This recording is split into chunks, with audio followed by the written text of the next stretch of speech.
Well, it looks like Logan Paul might have joined the Vision, maybe, or are we just setting up for War Games? Hey guys, welcome to the 716 Sports Entertainment Podcast, episode number 60, where we are breaking down Monday Night Raw, which came to you guys live on November the 3rd, and we're going to break it all down. As always, I'm Mike, 716 Sports Entertainment, joined by my main man, Mr. Sean O'Neill. And Sean, so what happened? Is Logan Paul in the Vision, or is this just for War Games? What are you feeling?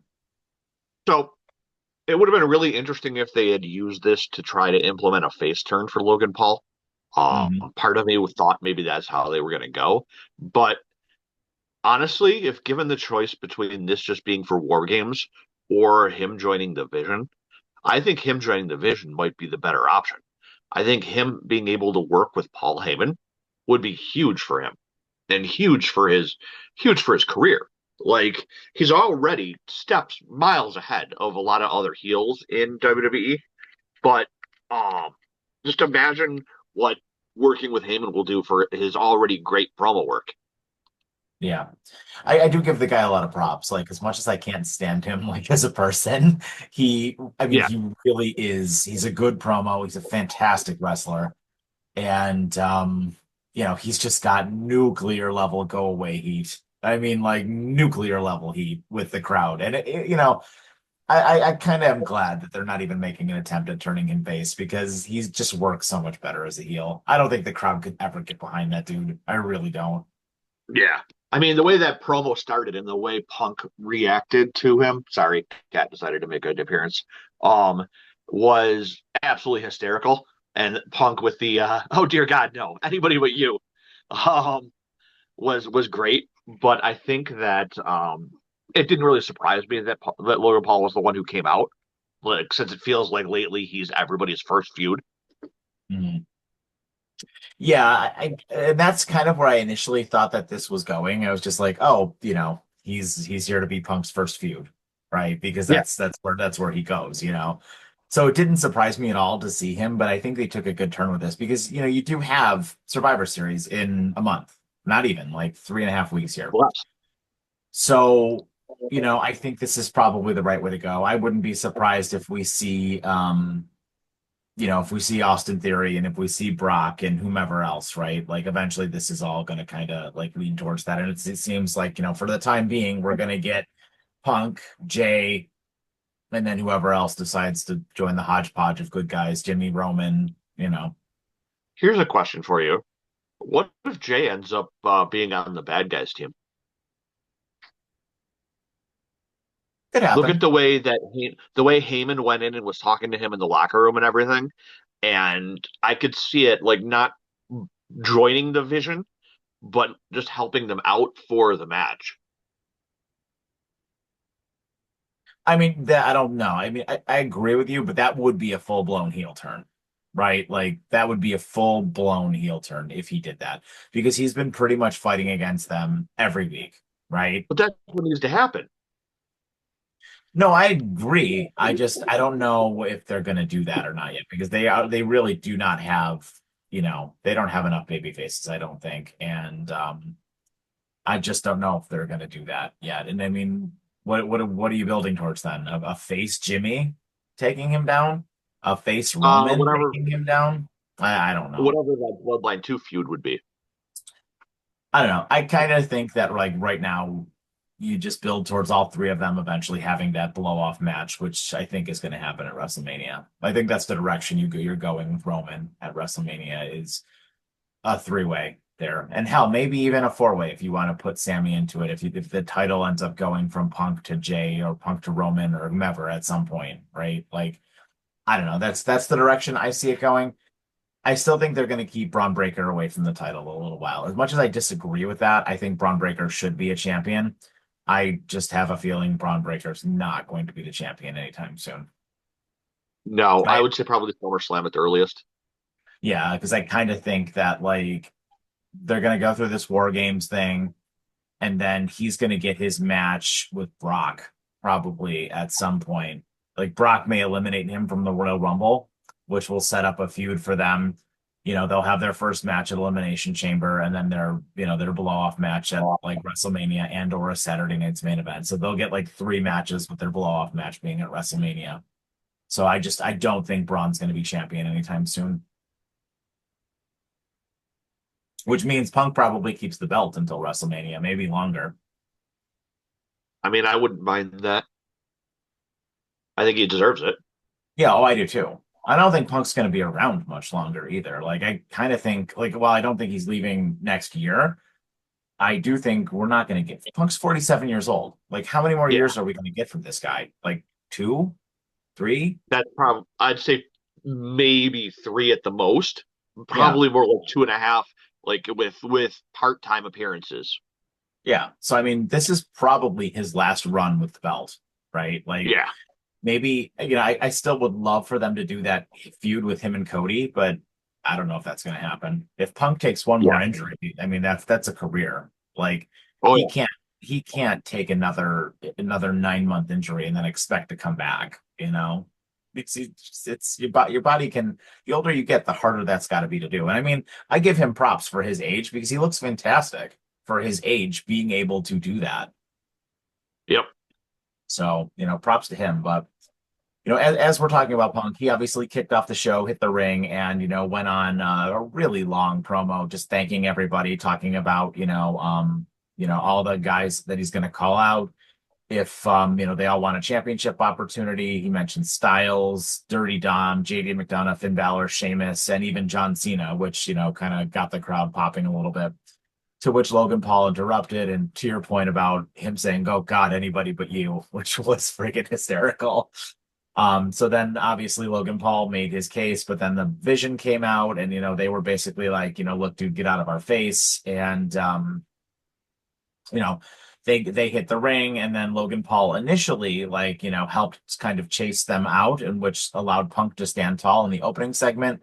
But then to the closing segment of the show, Punk, the same thing happened again with Punk and Jay. But then Logan Paul came and turned on him and blasted him with the brass knuckles, which he then handed to Paul Heyman to almost like to your point to signify either joining or at least helping them out, like initially. As soon as he put the knucks on, I knew he was hitting Punk. Yeah.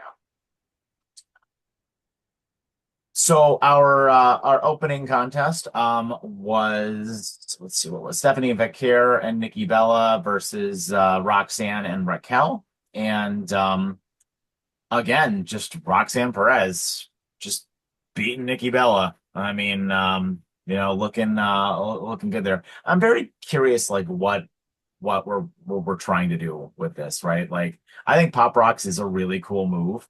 But like where are we going with this? Why are we having Stephanie Becker team with Nikki Bella and then lose? Like So what are we trying to do with this exactly? I mean, it I was can a tell you fine what it match. is.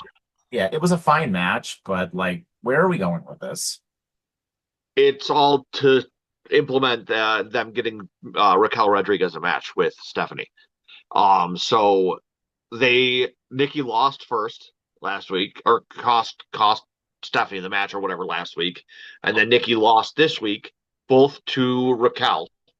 Um, and Raquel then gets the now gets a title shot out of it, and Nikki Bella is blaming herself for it. I mean, she had that little promo backstage with Stephanie about how she's not sure she can keep up with the women of today. So I don't know if this is going to lead to like a crisis of like faith with Nikki, that she's just not good enough, or if this is going to lead to a heel turn for her. So where she attacks Stephanie and we just get like a one-off title match there when we need to fill a feud. But the main reasoning for her eating the losses here and the team ups was just to get Raquel Rodriguez in the title picture for the moment. Yeah. Yeah, I mean, I kind of think that makes sense. I mean, the crowd was really into this match. I did catch a "This is awesome" while this match was going on, which props to Nikki Bella for like still being able to wrestle. And I know you've made this point a couple of times. She's looked good in this return, so I give her that. I just I guess if this is the way where you're going to go with Stephanie for her first kind of major feud with the title, I guess it's fine, right? Like The have her have her feud with the Judgment Day until because you can't just have her first feud be like Rhea, right? Like I Yeah, know that that's eventually where it's going to go, but you can't just have that be the first feud. So I guess I get it. the only thing they shouldn't do though is have Roxanne try to hit Pop Rocks on Nikki Bella because Nikki Bella's too tall. Yeah. Roxanne kind of struggled there with that. Yeah. So then next we saw Penta defeating El Grande Americano.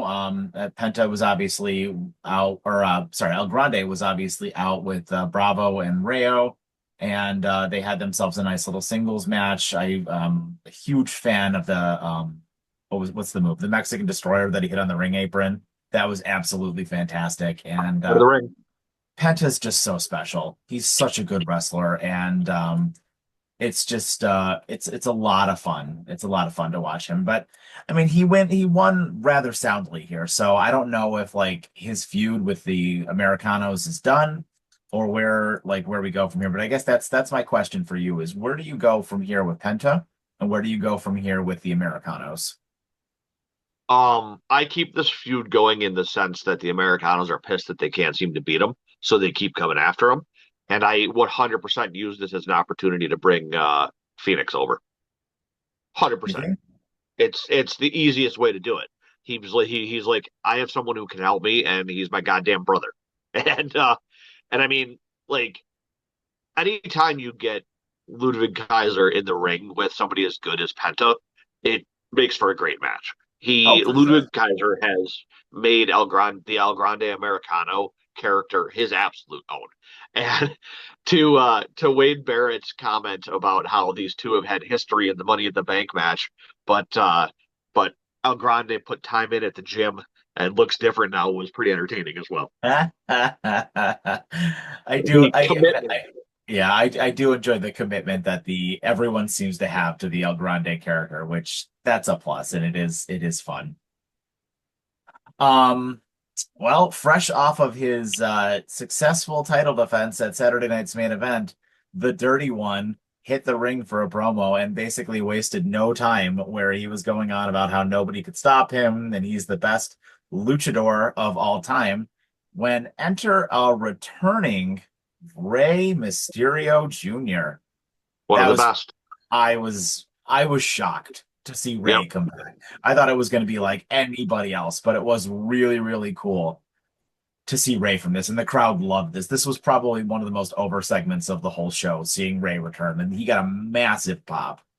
And I mean, they kind of had a bit of a back and forth promo segment. Ray eventually blocked a cheap shot, hit him with the 619, and sent Dom packing. So, um, I have a feeling this might be Ray's retirement coming up Yep. soon, and I think Dom should be the one to retire him. Here's a question first, though. Does Ray win the CMML title off of him first, though? Yes, he should. He should. I don't think like this needs to happen immediately. I think I mean, I know they did a match a few years ago at WrestleMania, but I think they need to do another one with, I agree. as an actual retirement match. I will say though that this promo had a couple of the lines of the night in it. The first one being that Ray was stealing Dom's mustache. And then the second one being that Dom acknowledged that Eddie Guerrero is his father. Um, definitely lines of the night. But no, you are 100% right that when Rey Mysterio retires, it needs to be Dom. And I don't care if it's a face Dom or a heel Dom. If they just do it as a friendly match, like once Dom turns face, I'm okay with that. But I think that it has to be Dom, especially with the improvements that he's made in the ring as a luchador. I think that, and you know what should happen is after Dom beats him, Ray should give him his mask Yeah, yeah, because I when they like that. retire, they usually take their mask off, and I think Ray should. But for that to happen, I think Dom needs to be a face. Yeah, I would agree with that because if he cheats to Um, win, Ray shouldn't do that. yeah, but I think that would be an awesome WrestleMania moment. And I think that, you know what? Have Ray win the CMML title and then have it get defended at WrestleMania Yeah. and Yeah, have that's Dom that's win it big. back That's big there. for everybody. Yeah. I like That's that a lot. that is if I'm fantasy booking, that's how I write out the end of Ray's career. Yeah, I agree with And you. I like that a lot. I think that would be perfect. honestly, I'm kind of surprised though that they brought Ray back here though, and not as part of the Cena tournament, considering Yeah. their history as well. Yeah, I think that starts next week, right? It does. They picked the first two matches, and I have something to say about that once we get to it. I mean, you could talk about it now if you want. I mean, I was just going to jump into the Becky Lynch thing, but go ahead. So they picked the first two matches allegedly at random from the spinny ball thing in the back. I don't know what that thing's actually called, the tumbler. The Um, Tumblr, and we got first match of Rusev versus Damian Priest, which is and the fine. second match That'll be fine. I don't remember who the second one was. It was Sheamus versus. Can you look it up real Um, quick? I don't remember.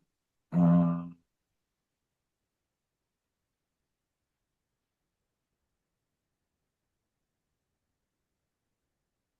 don't remember. Sheamus versus Shinsuke. Um, That's and right. That's right. That's right. the Shinsuke one I feel feels completely random, so I don't know if that's in there just as the whole randomness of the thing. But Hmm. I really feel like they missed an opportunity to have either an NXT person or one of the other like unexpected names in this first block here. Um, because now they have, so I imagine Friday they will roll for two more matches, and then next Monday they'll do two more, and next Friday they'll do two more to get to 16. Yeah, But, right? Eight. it's gonna be yeah, No, 16. no, Friday. Friday is 16 because Friday will be eight. Um, Yeah, so the fact that all of our unexpected people are going to get rolled on Friday, I don't think that's a smart thing. And that I think leaves us only a spot for maybe at most two unexpected people. which one of them I'm convinced is going to be Opa Femi. And no, I don't. I consider he's still part of WWE, which I'm fine with. But that means we're probably going to have Gunther, Obafemi, Joe Hendry, and I'm convinced it's still going to be Zack Ryder, Matt Cardona. But I feel like it's a waste to have all of them on the SmackDown side. You know what I mean? Yeah. Well, I guess we'll see. Yeah. Um, so Becky Lynch came out unexpectedly. She cut a scathing promo on kind of just the last few weeks of her life, I guess, and went on about the injury to Seth, talked about Adam Pearce sending her home, and about Maxine Dupree a little bit. And then on her way up the ramp, she had an interesting kind of a confrontation with the Kabuki Warriors as they came down for their match. So it seems like that might be part of the direction we're going to go for the Survivor Series War Games match. Is Becky may team up with them as part of the heel faction. I Yeah. don't know. Um, but Becky, again, always a great promo, and she kind of hit she hit every one of her notes that she needed to hit, going on about a corrupt referee, and the only good thing to come out of New Mexico was basically Breaking Bad, which was kind of funny. So yeah, it was good. Solid promo from Becky, and it keeps her fresh, keeps her in the thing here, and I think she's going to be probably in that War Games match until we get a eventual match between her and AJ Lee. I don't think anymore that it's going to be AJ Lee that beats her. I think that Maxine is going to beat her. I think that would be great, but I don't think it's going to happen. I think that the way that they're pushing Maxine and everything, and having her get two wins over her that she has, this promo right here, like with the whole "Welcome to the Big Time" comment from Becky. And did you notice that Wade had to take his headset off when Becky made the Breaking Bad reference because he was laughing too hard? Um, I just I really get the feeling that with how good Maxine has looked in these matches against Becky, that she may have earned the right to at least hold the title temporarily. I could see Becky maybe winning it back, but I think that we're going to see a title change, and we might even see Natty or Maxine in the War Games match just to fill it out. I could see that. I mean, I would like that. I think you need to give Maxine a little bit more exposure before you put a belt on her and like actually have her wrestle a few more matches and have her win, pick up some more wins. But yeah, I'd be okay with that. I don't want her to just like win the title and then like immediately lose it. But like at the same Yeah, time, I don't want her to like hold the belt for a long time. no, she should be one of the. She should be for her first title reign one of the short-term title holders. She can win it Yeah, back later, but I kind of it want would it Becky would to help win it her. back. Yeah, it would help her a lot. Like it would help her character a lot. It would help her get more over with the fans. And she is over right now. Like the fans Yeah. are behind her and they're wanting to see her win. So and she's improved her in ring work a lot. So I'm good with that. Oh yeah. So the last week of the closing moments of the show, we saw Bailey and Lyra set up a match with Asuka and Kyrie for tag team action, basically kind of going forward to who's going to be the next kind of contenders through Charlotte and Alexa. Um, the Kabuki Warriors obviously picked up the win of this match that they had. It was a great match. Asuka was just all over the place, looking absolutely fantastic. I've causing Lyra to tap out to the Asuka lock. Um, Great match all around. And then afterwards, you know, the heels look good. They stood tall. And it's going to be very interesting to see how they do this if they turn it into like a triple threat with Charlotte, Alexa, and then these two as well. But I'm very excited to kind of see where they go with this. When Charlotte and Alexa ran down to the ring afterwards to help rescue Lyra, I almost didn't think that was Charlotte. Like, it didn't look like her. Did you notice that? Like, I don't know if it was the outfit she was wearing or the way she had her hair done, but at first I was like, who the hell is that? I don't know. All three of these women's tag teams are top tier.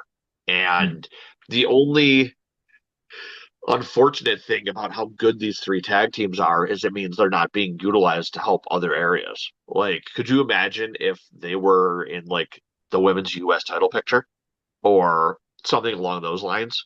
I mean, we're getting an absolute fantastic story here, but with the way the WWE women's division is currently set up, I think the sooner that the Kabuki Warriors take the title off of Charlotte and Alexa, I think and you move everyone else onto their own things, I think the better Yeah. because we know what's coming.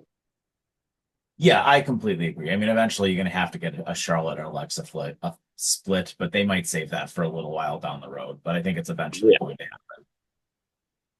We did also have a backstage segment where Dom, was kind of like frustrated with everything that went down, and you did have Roxanne kind of sit him down and offer a little bit of advice, which I think is leading to the inevitable showdown between her and Liv. Like whenever Yep. Liv decides to make her comeback, which it's going to be very interesting to see which one of them plays the face and which one of them plays the heel. It they finally went back to that story like they've needed to. On top of going back to sort of getting the it feels like the Judgment Day storyline a little bit more back on track with Roxanne telling Dom to get over his shit and get out there and help them. Um, so it definitely feels like they are getting back where they need to hopefully get this Judgment Day storyline moving in the right direction, which you and I have been saying for weeks now requires the return of Liv. Yeah, yeah, absolutely. Absolutely. So then the best match of the night was the tag team title match between AJ Styles and Dragon Lee versus Finn Balor and JD McDonough. And this match just pulled out all the stops. It was absolutely fantastic. And it was really cool to see Sheamus come in and kind of, stop Dom's interference, which ultimately led to Balor attempting to use well, he did kind of use the shillelagh on Styles, but then the pin got broken up, and then AJ delivered the Styles Clash on JD for the win. But I love this match. I thought it was the best match on the show, and it's such a treat to be able to see AJ Styles wrestle. And I hope we get a ton of matches between now and his inevitable retirement next year. Oh yeah, I mean, they mentioned it during the show that with AJ retiring on his own accord, that hopefully we can see all kinds of interesting things. And all four of these men are absolute stars in the ring. I mean, they all might not have the star power of AJ and Finn, but JD McDonough is a beast in the ring. I mean, anytime if I'm a wrestler, if I see his giant head coming at me, I'm terrified. Um, and then Dragon Lee, now that he is past whoever he pissed off backstage, and they're actually allowing him to work like he's the next Mysterio, is fantastic. And with Dom coming out, he did obviously try to interfere. Didn't do anything to cost them the match, so Finn can't blame him for that. I am curious though if with Sheamus coming out and attacking Dom first instead of immediately going for his shillelagh back, are we going to have Sheamus be the one to get the Triple Crown and take it off of Dom? That would be the one thing to make him a Grand Slam champion, right? Yeah, it's the only title that he was missing. I mean, I'd be okay with that. I want him to win it before he inevitably retires. Sheamus is another one who doesn't have a lot of time left. I No. mean, so yeah, I would be 100% okay with that. And that's the direction we're going to go. I'm all for it. So, And yeah, I would much rather Sheamus win it off of Dom than this stupid idea to have Cena win it off of Dom. I don't yeah, think Cena I'm seeing a lot of that. I'm worried that's probably what's going to happen. I don't think Cena needs to win it off of Dom is the problem. Like, I'm sorry, this 16-man tournament doesn't need to have the Intercontinental title at the end. It's supposed to be about Cena, not a title. Well, this is to determine who's going to be the person who faces him at the Saturday night's main event. Cena still has, I think, 3 or 4 appearances left, so he may still have matches. He's going to have a match at Survivor Series. So Yeah, yeah, I don't know who that's going to be. That might be the match he has with Dom. yeah. That wouldn't surprise me. So, and then obviously we mentioned the main event and the turn at the main event. So yeah, overall that was Monday Night Raw. How are you feeling now that we got a few weeks to build towards Survivor Series and where we go from here? I'm happy that they didn't wait to start planting seeds for Survivor Series now, Mhm. um, until like a week before, like they sometimes do. They at least are headed storyline wise in the right direction. Um, I think overall this was a pretty good episode of Raw. If I had to rate it, I'd probably give it 3.5 mustaches out of 5 in your words. Um, but You can't be taking my scoring system. I just I just wanted to shot at you on that one. So no, I'd definitely give it a 3.5 out of 5 stars. I think that like I've said for a long time, Raw is the story show and SmackDown is the wrestling show. This one did enough of the wrestling too to give it a little bit more of an edge than normal. So yeah, 3.5 out of 5 stars. Yeah, I would agree. This is a perfectly acceptable episode of Monday Night Raw, and it was nice that we got like just a lot of people on this episode. Like there were a lot of matches, and like all of the characters on Raw, pretty much everybody, like got some time on camera. Like Yep. there was hardly anybody, even people you haven't seen in a while. Like everybody got a little bit of time on camera today, and it was nice. It was great to see Ray return, and Yep. yeah, I agree. I'm glad that things are going in the right direction. So I think my final rating is a brass knuckles out of 5. Nice. I do love that you're making that your thing, so that's why I wanted to get a shot in it too.